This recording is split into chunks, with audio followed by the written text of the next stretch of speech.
Live from New Delhi, you're watching DD India News Hour, India's voice to the world with me, Deepika, coming up in the next 1 hour.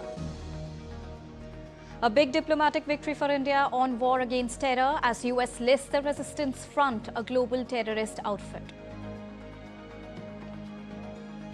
Syrian forces prepare to redeploy to Sweida city to quell fighting with the Druze and Bedouin tribes. Prime Minister Narendra Modi inaugurates multiple developmental projects in Bihar, dedicates 4 new Amrit Bharat trains to the nation. India's first indigenously designed and built a diving support vessel, INS Nistar, joins Indian Navy at a ceremony held in Visakhapatnam. And in the sport of chess, India's Arjus Erigaisi creates history, enters semi-finals of the ongoing freestyle Las Vegas chess tournament.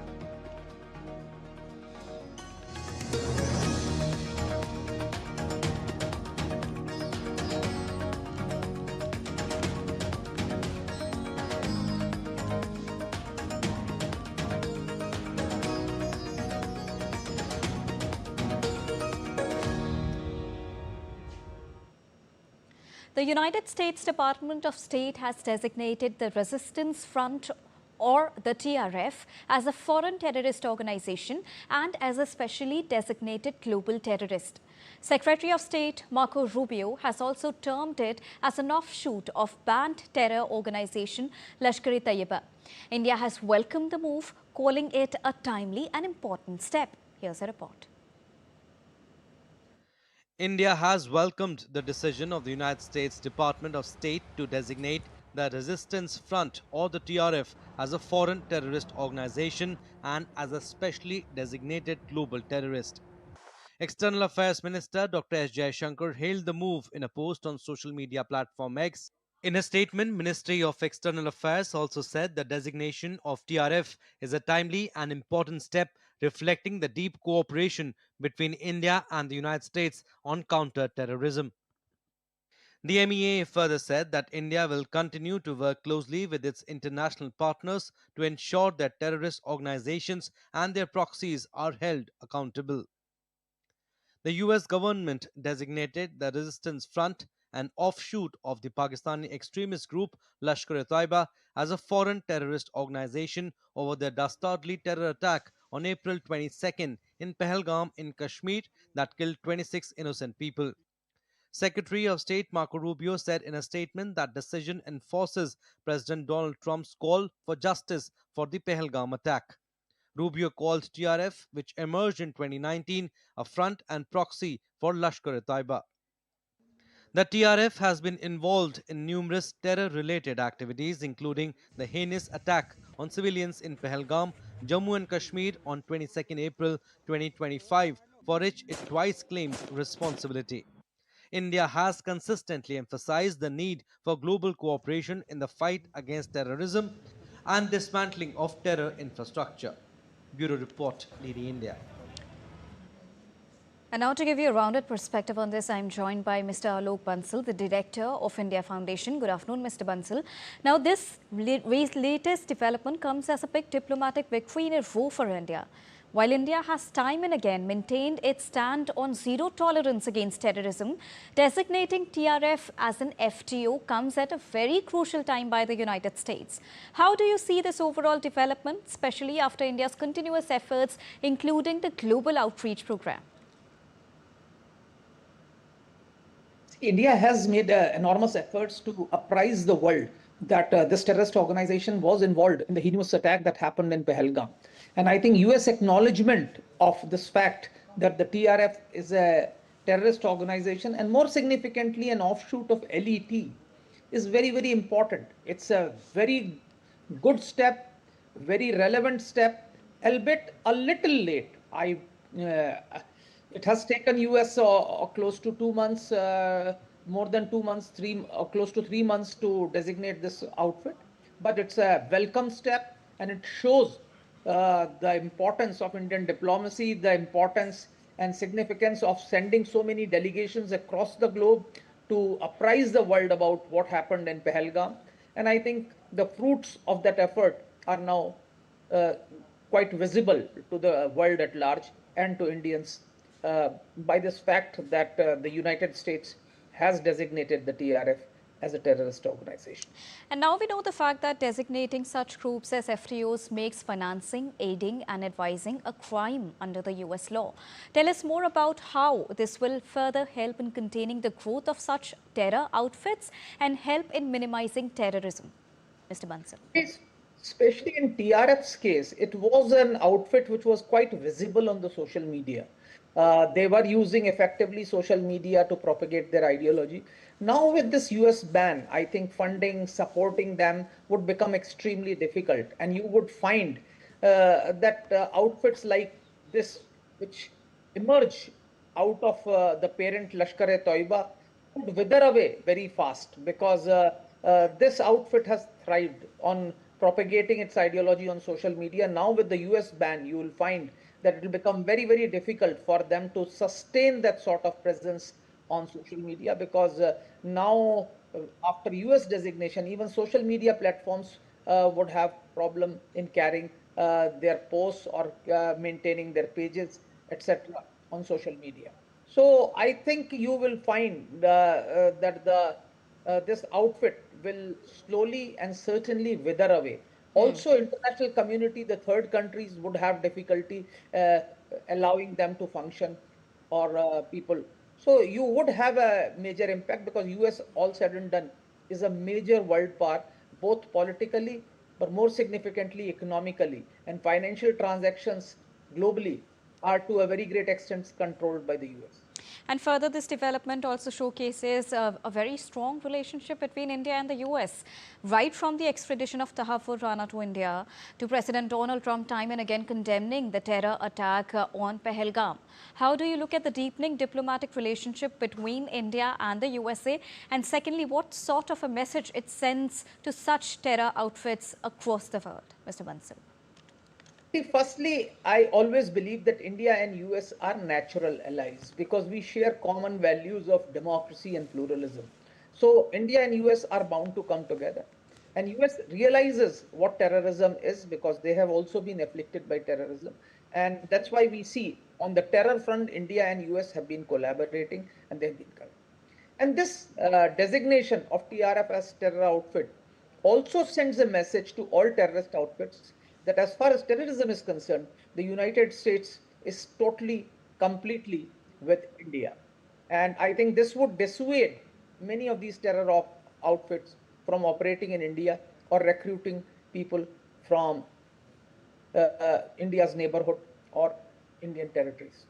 While India has time and again, said that Operation Sindoor is not over yet, will this also solidify India's voice against terrorism because that has been on the agenda through the global outreach program as well, and also India has been consistently saying that India's voice against terrorism will rise only, isn't it? There is no doubt India has made it very clear that any terrorist attack would be met with an adequate response. And that's why India has said that the Operation Sindoor, which started after Pahalgam, has not yet completed. And this is actually a signaling to all terror outfits that India would pursue them wherever they may be. And the US designation also shows that India's efforts will fructify and most countries of the world would agree with what is India's assessment and abide by India's assessment and designate those outfits as terrorists. And as a result, many of these outfits would now be reluctant to take up issues against India and may like to refrain from indulging in acts of terror in Indian territory. All right. Thank you so much, Mr. Bansal, for joining us and bringing us a rounded perspective on the latest development. Moving on, in Bangladesh, the interim government has extended the ongoing curfew in Sheikh Hasina's home district, Gopalganj, until further order with a 3-hour pause from 11 a.m. to 2 p.m. on Friday local time, following Wednesday's violent clashes that left 4 people dead and over 50 injured. The curfew will be in effect until 11 a.m. on Friday and then again from 2 p.m. onwards until further notice as per the local time, according to a statement from the Home Ministry. Although the curfew will be relaxed for 3 hours, the administration did not specify the reason.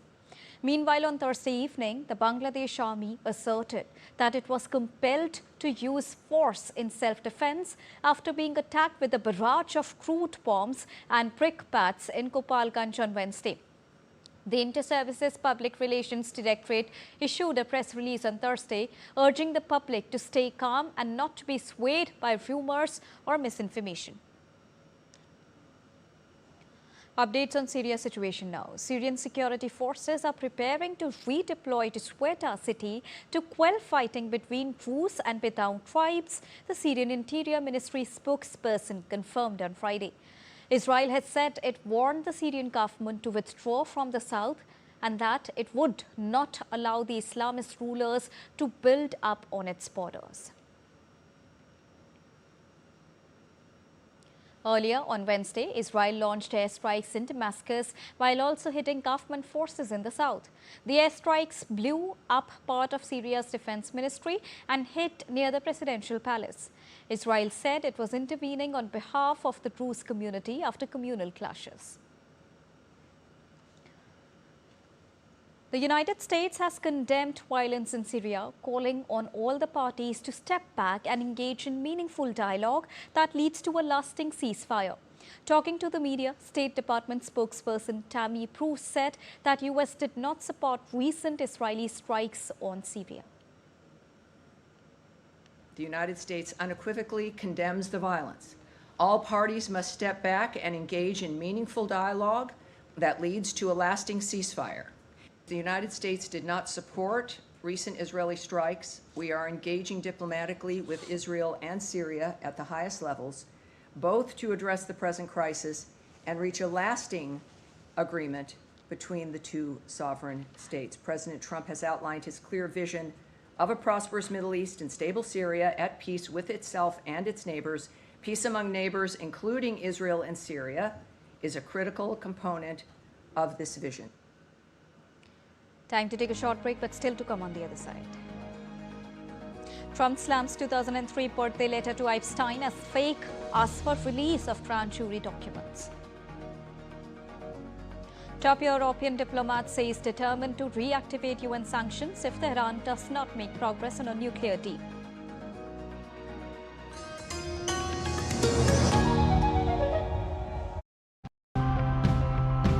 This week, we meet people who are confronting complex environmental challenges. They are trying to find smart and steady ways to restore balance. One of the projects of BNHS is to conservation breeding of falcons and goshawk, and then release that population after breeding, release that population back in the urban atmosphere like Mumbai. We're trying to widen and deepen the rivers to increase water flow capacity. But residents must help too, by preventing the accumulation of garbage, which is a problem across Jakarta. In this NFT channel, we use net cups with cocoa peats on it. This helps to penetrate the roots. There will be nutritious water flowing through the channel that supplies essential nutrients for the plant, and the remaining nutritious water gets channeled back to the water tank.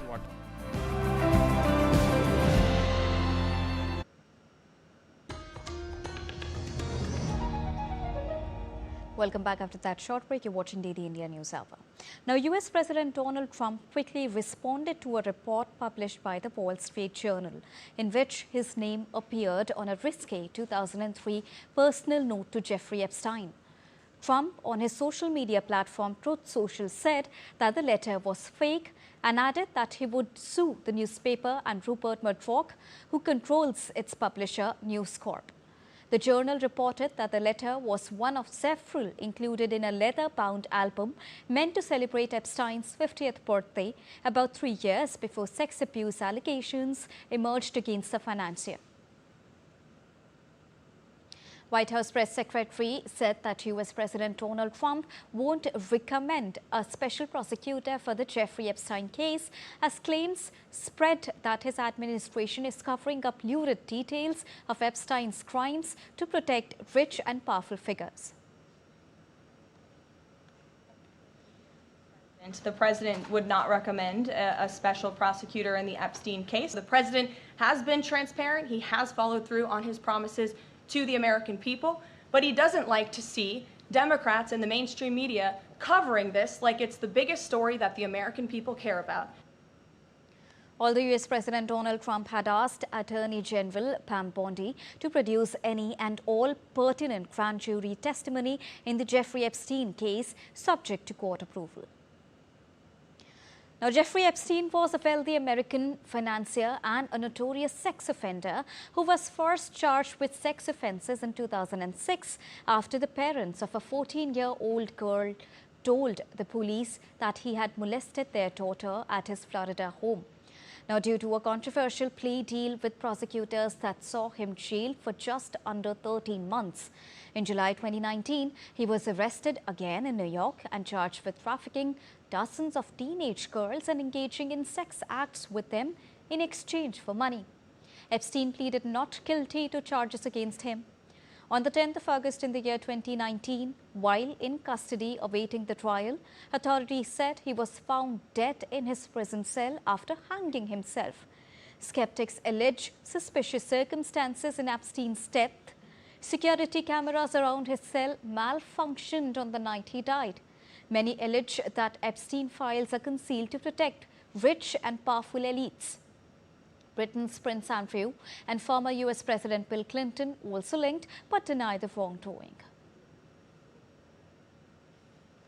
Trump administration denies the existence of any Epstein client list, and Trump promised to release files related to the case while re-running for the president. But since taking the office, Trump has failed to deliver so. Former advisor Elon Musk claimed in the month of June in a now-deleted text post that Trump was in the Epstein files.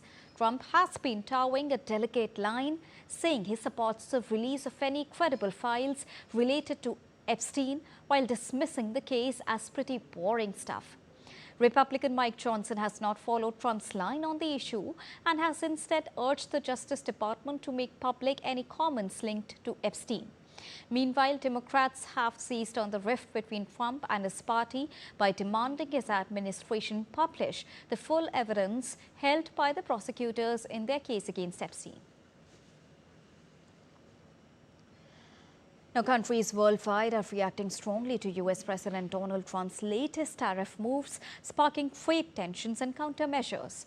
Brazil's President Lula da Silva condemned Trump's 50% tariffs on Brazilian exports as unacceptable blackmail, asserting Brazil's sovereignty and rejecting Trump's claims of unfair practices. Brazil plans to respond with all legal instruments, from appeals to the World Trade Organizations to the reciprocity law. Brazil has always been open to dialogue. We held more than 10 meetings with the US government, and on May 16, we sent them a proposal for negotiation and waited for a response. What we got was unacceptable blackmail in the form of threats to Brazilian institutions and false information about trade between Brazil and the United States. In Canada, the International Trade Minister has confirmed talks with Mercosur bloc to diversify trade away from the United States. Meanwhile, Prime Minister Mark Carney continues negotiations with US President Donald Trump to reduce Canadian tariffs. In Mexico, tomato farmers in Baja, California raised alarms after Trump administration announced a 17% anti-dumping duty on fresh tomatoes, threatening a key export market. The European Union has warned of retaliatory measures, including restrictions on US tech giants, if no trade deal is reached by the 1st of August. Brussels is also preparing to list of US goods to target, despite the US claiming that the European Union is eager for trade negotiations with the US. As for the European Union, they continue to be very eager in negotiating with our country for obvious reasons on ways to lower their tariff and their non-tariff barriers that we have long said harm our workers and our companies. So the President's trade team continue to be in talks with the European Union. Meanwhile, Japan's SMEs are bracing for 25% tariff on Japanese imports, but many remain optimistic about adapting, having weathered past trade disruptions. Japanese Prime Minister Shigeru Ishiba has sent his tariffs envoy to Washington 7 times since April to try to win relief from the tariffs. Now, top European diplomats have told their Iranian counterpart on Thursday that they were determined to reactivate UN sanctions if Tehran does not make progress on a nuclear deal. The diplomats from Britain, France, Germany and the European Union told Iran's Foreign Minister Arjus Erigaisi of their determination to use the snapback mechanism. They warned to reimpose all international sanctions against Iran in the absence of concrete progress towards a deal on Tehran's nuclear program by the end of the summer. European diplomats are seeking progress by the end of August as the agreement is due to expire in the month of October. Earlier on Monday, an advisor to Iran's Supreme Leader Ayatollah Ali Khamenei said there would be no new nuclear talks with the United States if they were conditioned on Tehran abandoning its uranium enrichment activities. Now, Germany and the United Kingdom have signed an historic treaty, the first since the Second World War and since Brexit, when the UK pulled out of the European Union. The treaty sets the stage for further cooperation on defence, immigration and economic issues. Here with more details is Deutsche Welle correspondent Emily Lechner reporting from Berlin. Good afternoon, Emily. What is in the agreement?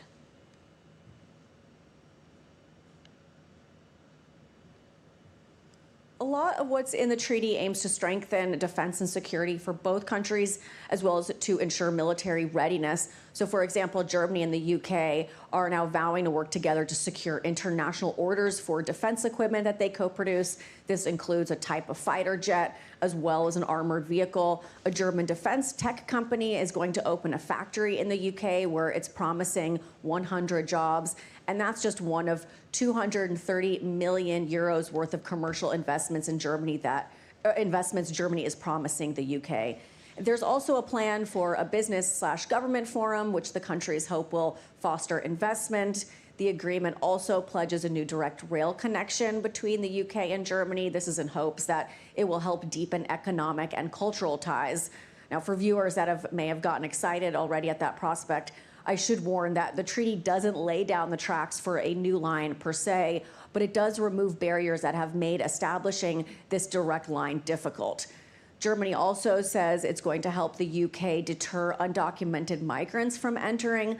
One of the ways it intends to do this is to make it illegal in Germany to be involved in facilitating illegal immigration operations. There are also plans for increased cultural and social exchange. So, for example, schools might not have to get visas for student groups coming over for a trip, and frequent travelers between the two countries might be able to pass freely between the two countries as early as next month. So it encompasses defense, immigration, economic, and social exchange. Well, Germany and the UK already have a very friendly relationship, Emily. What is the impetus for strengthening it in the way you've just outlined? They do, and there's a general feeling among European leaders that they need to band together even further. They need to cooperate and show a united front. This is since Russia's invasion of Ukraine and President Trump taking office a second time. They just don't feel like they can rely on the U.S. anymore. Germany and the UK have already signed agreements allowing them to coordinate military training exercises and fight cybersecurity threats together. And France, Germany, and the UK all went to Kyiv in the first week of Friedrich Merz's chancellery here in Germany.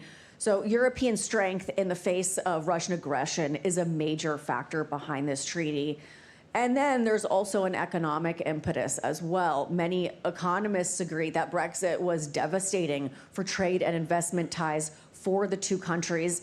In 2016, that was the year of the Brexit referendum. The UK was Germany's third most important export market, but in 2022, Germany had slipped to 8th place. The UK, meanwhile, slipped from 5th to 11th place. So Brexit means less investment, fewer German companies working in the UK. In 2021, German investment in the UK was around 140 billion euros. That's more than a 16% decline from 2016. And through the 17 projects that are listed in this agreement, Germany and the UK are trying to make up for the economic loss over the last decade. So yes, they do have a friendly agreement, but this treaty signals that they feel there is plenty of room for improvement. So what happens next, Emily?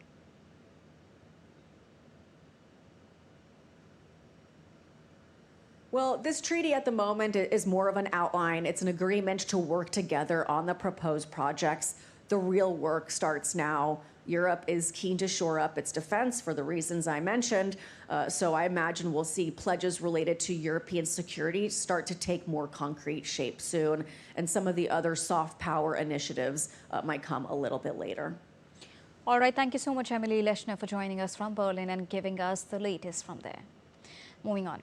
In a major overhaul of the country's democratic system, the UK government has lowered the voting age to 16 years in time for the next general election. 16 and 17-year-olds celebrated their newly granted right to vote, but cautioned that proper education was vital to boost turnout and protect young voters from political misinformation on social media.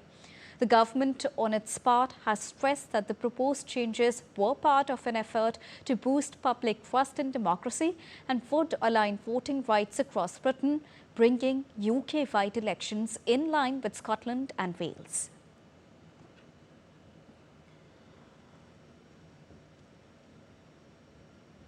On to weather updates now. Heavy monsoon rains across Pakistan's Punjab province killed at least 63 people and injured nearly 300 in the past 24 hours, provincial officials said on Thursday, bringing the nationwide death toll from the rains to at least 159 since late June. The downpours triggered flooding and building collapses, with most fatalities caused by roof failures in weaker homes. The National Disaster Management Authority said more than 1,000 homes had been damaged and 6 livestock were killed. Pakistan's National Weather Forecasting Centre said the current spell would persist for 3 more days, with another round of rain expected next weekend, particularly in northern regions. Now, South Korea continues to battle relentless rains now in their 3rd day, triggering widespread floods and displacing over 5,000 people. At least 4 lives have been lost, while property, infrastructure and farmlands have suffered severe damage. The city of Seosin recorded an alarming 400 millimeters of rainfall, marking a new precipitation record for parts of the south. Torrential rain warnings remain in effect across western and southern regions, with the authorities urging extreme caution against further landslides and flooding through Saturday. And firefighters of the Spanish Emergency Military Unit battled a wildfire on early Friday that has burned more than 3,000 hectares near Madrid. The fire started in the town of Mentrida late on Thursday, near Toledo in the Castile and La Mancha, and strong winds expanded it to the neighboring Madrid region. Drone footage of Madrid's emergency services showed the extent of the fire, as the authorities said the fire was encircled and that they were looking to control it during the course of the day. Time to take a short break, but still to come on the other side.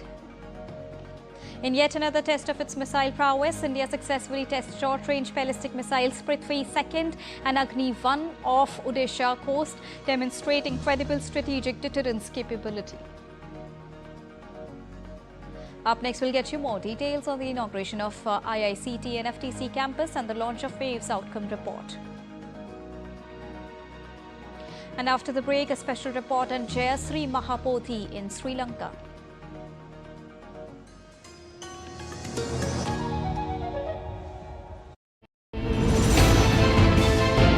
Geopolitics and trade deals. Economic challenges amid development. Hard work and the path to prosperity. It's the economy, always. Between walkers, money is what money does and says. Supply creates its own demand. Between the bulls pulls and bears tears. When supply chains globalization and India rises to the podium.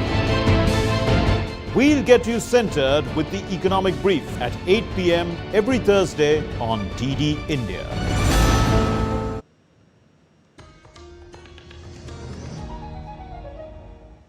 Welcome back after that short break. You're watching the India News Hour. Time to quickly recap the top headlines of the hour.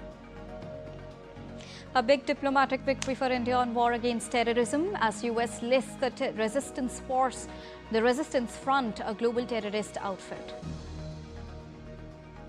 Syrian forces prepare to redeploy to Sweida city to quell fighting by the Druze and Bedouin tribes. Prime Minister Narendra Modi inaugurates multiple development projects in Bihar, dedicates 4 new Amrit Bharat trains to the nation. India's first indigenously designed and built diving support vessel, INS Nistar, joins Indian Navy at a ceremony held in Visakhapatnam. Prime Minister Narendra Modi visited Bihar's Motihari district today. He inaugurated and laid the foundation stone for multiple development projects worth over 7,200 crore rupees, catering to rail, road, rural development, fisheries, electronics and information technology sectors.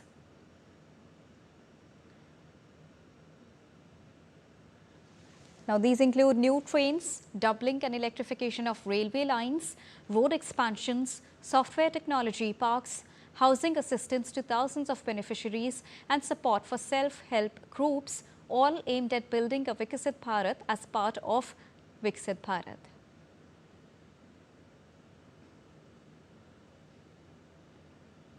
Prime Minister Narendra Modi also released a 400 crore rupees to around 61,500 self-help groups in Bihar under Deen Dayal Antyodaya Yojana, National Rural Livelihoods Mission.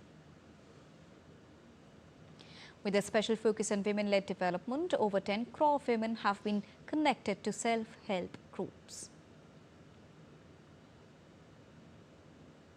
Prime Minister Narendra Modi also handed over keys to some beneficiaries as a part of Griha Pravesh, a national housing scheme to 12,000 beneficiaries. In addition, he also released over 160 crore rupees to 40,000 beneficiaries of Pradhan Mantri Awas Yojana Gramin, which is a rural residential scheme. Well, after the grand success of maiden edition of World Audiovisual and Entertainment Summit, or WAVES, in Mumbai, India today unveiled the outcome report of the summit. The Union Minister of Information and Broadcasting, Ashwini Vaishnaw, released the report saying the summit witnessed an overwhelming response from the exhibitors, industry leaders, startups, policymakers, academia and the general public.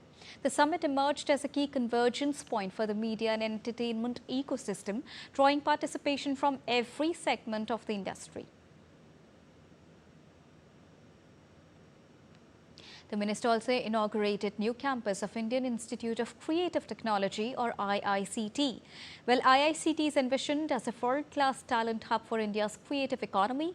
The institute is launching 18 specialized courses spanning gaming, post-production, animation, comics and XR, all designed in close collaboration with industry leaders. माननीय प्रधानमंत्री जी का एक संकल्प है कि IIT और IIM के system की तर्ज पर क्रिएटिव टेक्नोलॉजीज का एक नया इंस्टीट्यूशंस की सीरीज बने, IICT, Indian institute of creative technologies.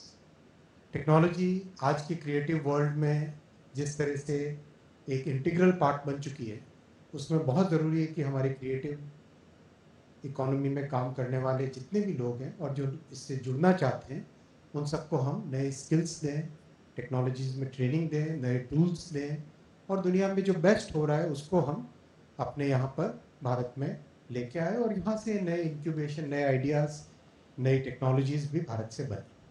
उसी भावना के साथ, उसी उद्देश्य के साथ IICT की कल्पना की गई। The minister also inaugurated Bharat Pavilion at Gulshan Mahal in NFTC's campus.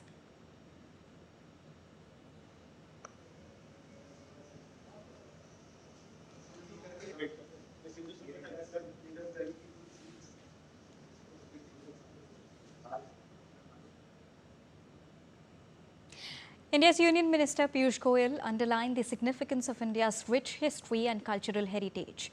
Speaking as the chief guest at the inauguration of India's International Movement to United Nations conference in Noida, the minister emphasized that no country can truly prosper if it ignores or overlooks its history and culture.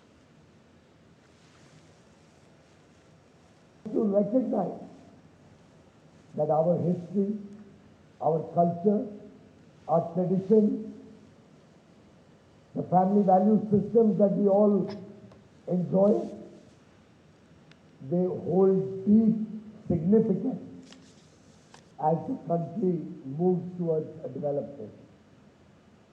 No country which has not learned its lessons from history has ever become a prosperous country. No country which has foregone its culture, its traditions, its value systems, its heritage can ever develop. In a landmark achievement under India's push for Atmanirbhar Bharat, the Indian Navy today commissioned its first indigenously designed and built diving support vessel INS Nistar at Visakhapatnam. Equipped with cutting-edge deep-sea diving systems, Nistar strengthens India's operational capability and stands ready to rescue personnel from distressed submarines. INS Nistar's primary role includes conducting deep-sea diving operations and rescuing personnel from distressed submarines. To support these specialized missions, INS Nistar features advanced saturation diving systems and a dedicated diving complex spanning multiple decks.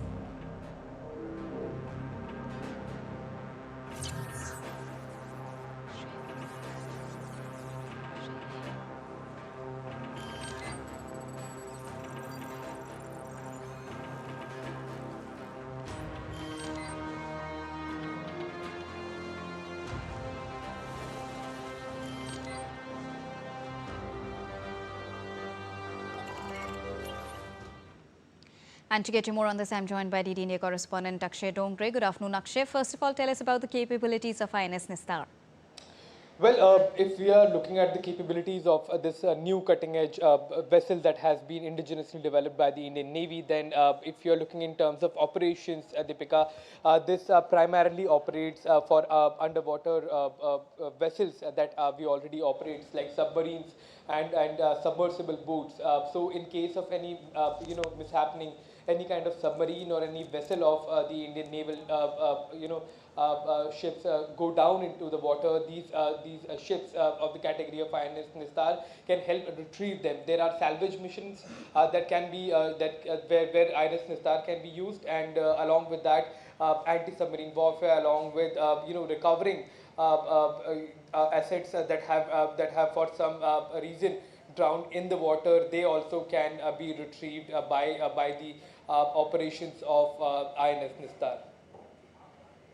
And also, Akshay, tell us about how is it giving a boost to India's vision of self-reliant India? Well, it's quite important to see that how the capabilities of the Indian Navy have evolved from primarily being a force that was importing weapons systems along with the ships that it operated from other countries like Russia, like the United Kingdom. But in today's world, where the self-reliance mission has been going on in full swing, at least the last 10 years, and even before that, the Indian Navy has reached a place where it is not only capable of manufacturing its own submarines, but its own aircraft carriers as well, its own frigates, destroyers, to INS Nistar class vessels as well, that can operate and work in full swing as far as working in coherence is concerned, working cohesively with other naval ships. So that is in fact a major boost to the capabilities of the Indian Navy as well as the Indian Armed Forces when it comes to the commissioning of INS Nistar, and how this ship was also going to be a new milestone as far as India's indigenous capabilities are concerned. That remains a mission for the Indian Navy to reach 100% in the next few years. All right, thank you so much, Akshay, for joining us and bringing us the latest on this. Now, displaying cutting-edge technological prowess and capabilities, India on Thursday successfully test-fired its nuclear-capable short-range ballistic missiles Prithvi 2 and Agni 1 from integrated test range in Odisha's Chandipur. The tests were conducted under the aegis of Strategic Forces Command and validated all operational and technical parameters. The Prithvi 2 missile has a range of around 350 kilometers and can carry a payload of up to 500 kilograms. It is capable of delivering both conventional and nuclear warheads. The Agni 1 missile, with a range of 700 to 900 kilometers, can carry a payload of up to 1,000 kilograms. Both missiles are key components of India's nuclear deterrence arsenal.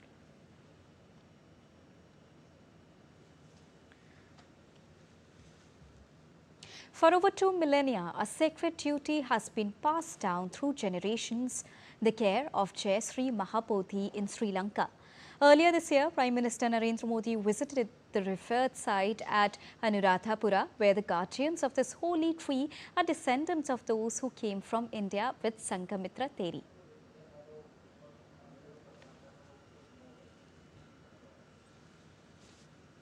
One of Buddhism's holiest symbols, the Jai Sri Mahabodhi in Sri Lanka's Anuradhapura. This tree, grown from a sapling of the original Bodhi tree in India's Bodh Gaya, has stood here for over 2,200 years as a living bridge between India and Sri Lanka.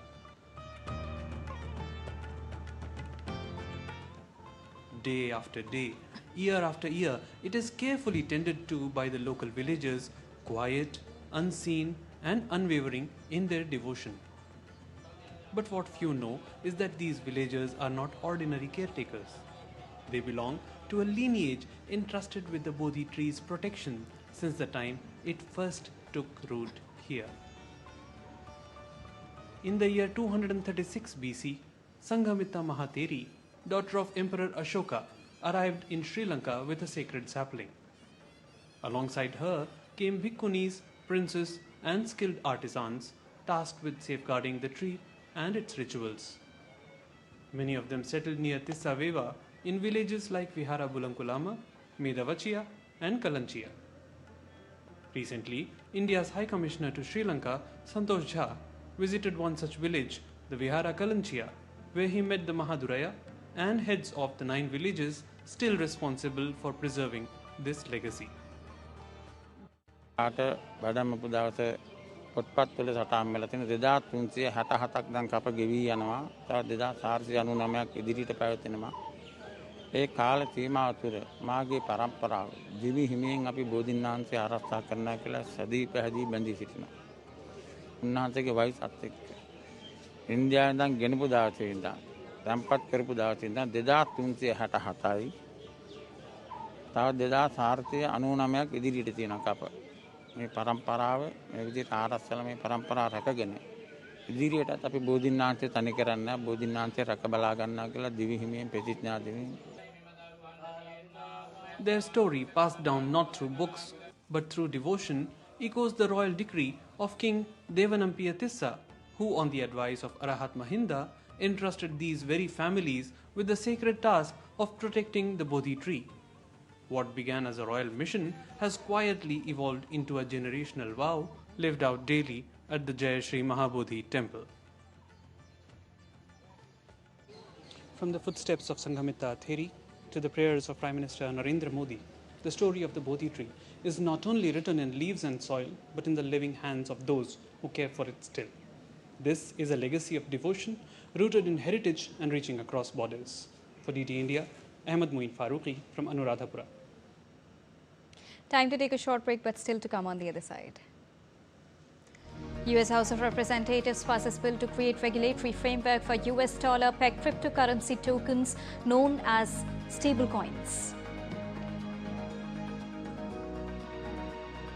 And in sports, England roars into the semi-finals of Women's Euro after a shootout victory over Sweden in Zurich.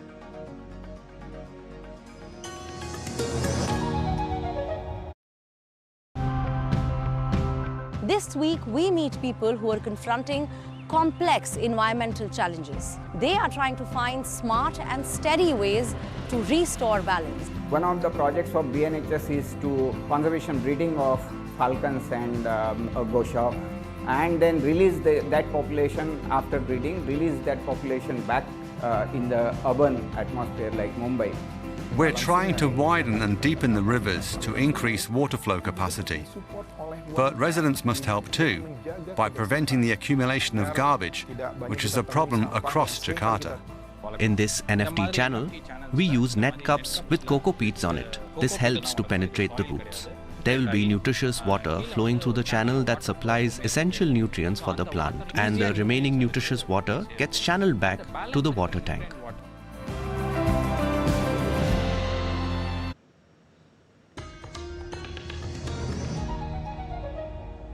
Welcome back after that short break. You're watching DD India News App.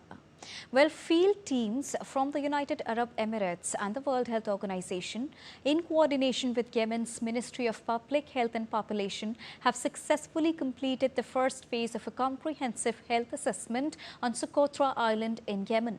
The project will now enter the data analysis phase, aiming to produce a detailed report on maternal and child health and nutrition.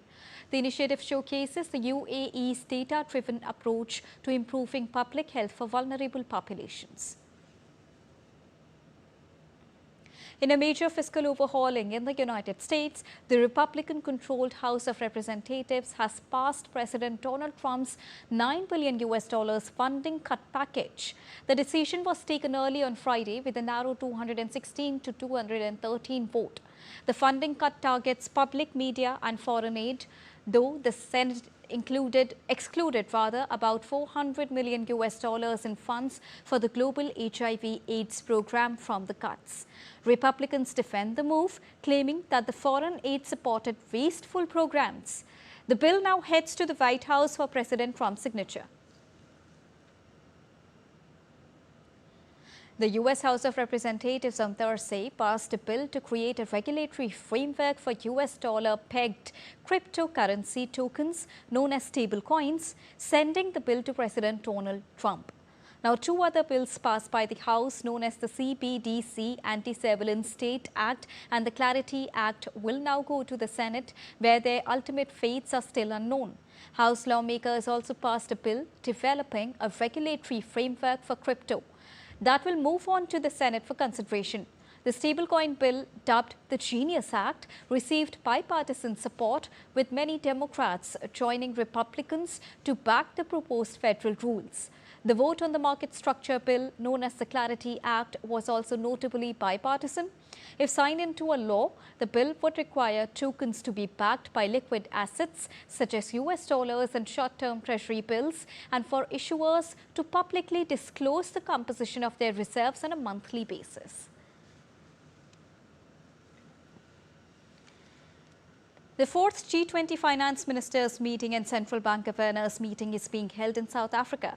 Ministers and central bank leaders from G20 countries, invited nations and international financial institutions have convened to discuss pressing global economic issues. Key topics on the agenda include financial stability, debt sustainability, global inflation trends and the reform of international financial institutions. Nazneel Ismail reports for more. Take a look. Central Bank Governors meeting is being held at Zimbali Estate in South Africa, with the Indian Ocean providing a striking backdrop as global leaders gather to discuss key economic challenges and opportunities. This province has the distinct honor and privilege to have been the home of Mahatma Gandhi for a large part of his stay in South Africa that spanned 21 years. And namely from 1893 to 1914. Gandhi had a profound and multifaceted impact on India and South Africa, and many drew inspiration from him across the globe, including Nelson Mandela in his quest to lead South Africa to independence. As leaders, there's a great deal that, as a collective, we can learn from both Gandhi and Mandela. We have often been revered as the fathers of their nation as we reflect on both the complexity and the promise of our shared global agenda. Amid global economic uncertainty, India's voice continues to rise with quiet confidence. I caught up with Chief Economic Advisor to the Government of India, Dr. Venkatraman Ananda Nageshwaran, who's helping shape not just India's fiscal path, but conversations across the G20. India continues to articulate some of the issues that are common to the developing world and also obviously for India as well. One is how will we assimilate and integrate technology while creating jobs such as artificial intelligence, etc. I think the way in which global South countries can collaborate is to pool their human resources and look at creating R&D, because supply chain vulnerabilities arise from dependence on single sources, and obviously the answer to that is to do what today's dominant supply chain countries have done, which is to invest in technology, invest in R&D, invest in human resources. And if individual countries are somewhat fiscally strapped, it is important to tap into the private sector, but also collaborate and pool the intellectual and human resources to be able to create supply chain resilience. This not only involves understanding each country's strengths in terms of physical resource endowments, etc., but also human resource endowments. And these are the areas through which I think South Africa and India can collaborate. Two nations, one conversation. India's economic wisdom meets South Africa's warm diplomacy. That was Dr. Nageshwaran, and I'm Nazneen for DD India, connecting continents through conversation. You're watching DD India News Hour, and now it's time to get you all the latest action from the world of sports. To begin with chess, Indian Grandmaster Arjus Erigaisi has advanced into the semi-finals round of the freestyle chess Grand Slam Las Vegas tournament on Friday with a commanding victory over Nordirbek Abusatyrov of Uzbekistan. The Indian Grandmaster had an easy outing in the quarterfinal round. He drew the first game against Abusatyrov before securing a comfortable victory in the second set with white pieces. In the semi-final, Erigaisi will take on Levon Aronian, who defeated Hikaru Nakamura in tie-breaks. Meanwhile, R. Pragnananda suffered a heartbreaking defeat against Fabiano Caruana of the United States in the quarterfinal round. Staying on chess, all four Indian players, Divya Deshmukh, R. Vaishali, Koneru Hampi and Harika Drodavali in women's category will compete in the pre-quarterfinal round tie-break of FIDE Women's World Cup in Georgia on Friday. Divya Deshmukh lost her second game with black pieces to Su China after defeating the world number 6 from China the previous day. The results meant that 4 of the 8 quarterfinalists were decided, while the 4 Indians in contention will battle for the remaining 4 spots in the city. In the tournament, all the games are played in a head-to-head elimination format, and if there is no clear winner after 2 classical games, the battle enters into tie breaks to decide the winner. It offers the top 3 finishers a spot at next year's Women's Candidates Tournament, where they will lock horns with reigning world champion. On to wrestling now. Indian wrestler Sujit Kalkal won the gold medal in 65 kg weight category men's freestyle event at the Ranking Series in a tournament at Hungary.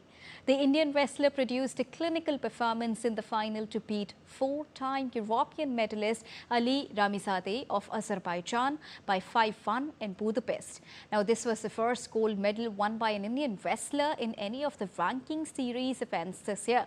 India won another medal in men's 57 kg weight category, with Rahul bagging a bronze after defeating Germany's Niklas Tuchel by 4-0. In soccer, England roared into the semi-finals of Women's Euro after a shootout victory over Sweden in Zurich.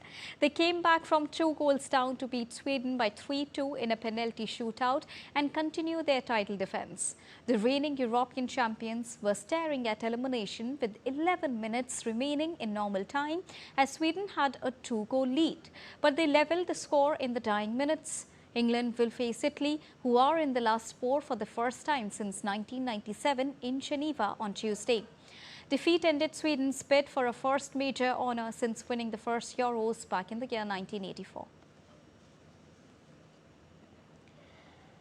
And that's all for this edition of DD India News Hour. But do let us know your thoughts on the news of the day. For those on the go, you can get all the latest news and updates from the country and the world on the DD India mobile app.